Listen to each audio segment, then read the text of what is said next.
৮ মে সন্ধ্যা ভোলার চরফ্যাশন উপজেলা স্বাস্থ্য কমপ্লেক্সের ডাক্তার, নার্স, রোগী সবাই ব্যস্ত যার যার কাজে।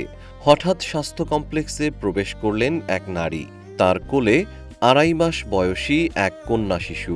কিছুক্ষণ চারদিকে নিখুঁত পর্যবেক্ষণ করে সকলের অগোচরে তিনি শিশুটিকে স্বাস্থ্য কমপ্লেক্সের ইনডোরে রেখে পালিয়ে যান।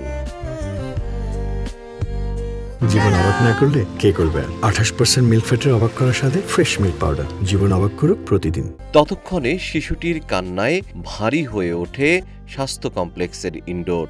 জন্মের মাত্র ২.৫ মাস পরই পৃথিবীর সবচেয়ে নিরাপদ আশ্রয় হারিয়ে দিশেহারা নিষ্পাপ শিশুটি। নার্সরা যথেষ্ট খোঁজাখুঁজি করেও অভিভাবকের সন্ধান না পেয়ে খবর দেন থানায়।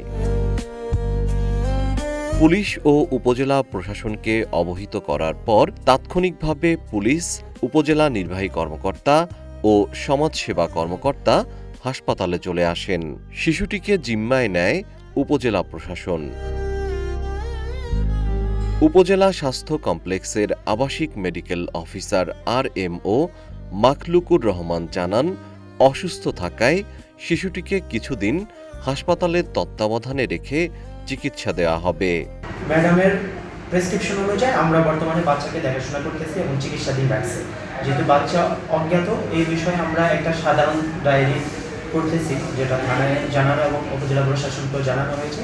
এখন বাচ্চা আমাদের আন্ডারে, মোটামুটি আমাদের তত্ত্বাবধানে, আমাদের দেখভালে চিকিৎসাধীন আছে এবং বাচ্চাকে এই মুহূর্তে ছুটি দেওয়ার উপযোগীও না।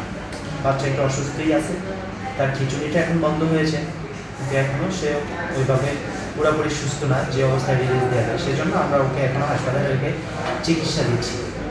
এদিকে অভিভাবকহীন শিশু পাওয়ার খবর পেয়ে শিশুটিকে দত্তক নেওয়ার আগ্রহ প্রকাশ করেছেন স্বাস্থ্য কমপ্লেক্স সংলগ্ন এক ওষুধ ব্যবসায়ী ও তার স্ত্রী। আমার হাজবেন্ড ফোন দিয়ে বলতেছে যে একটা বাচ্চা তো হসপিটালে রাখা গেছে, ওর মা এখন হয়েছে ওর বাচ্চার কোনো আত্মীয় স্বজন কেউ নাই, আর কাউরে শনাক্তও করা যায় না। বাচ্চাটা আমরা নিতে চাই, তুমি কি বলো? তখন আমি বললাম যে আমাদের তো কোনো বাচ্চা নাই, তাইলে বাচ্চাটা নিয়ে আসো, আমরা এই বাচ্চাটা নিয়ে যাব। উপজেলা সমাজসেবা কর্মকর্তা জানান, উপজেলা নির্বাহী কর্মকর্তা শিশুটির বিষয়ে সার্বক্ষণিক খোঁজ খবর নিচ্ছেন। GM শিহাব, রূপালী বাংলাদেশ।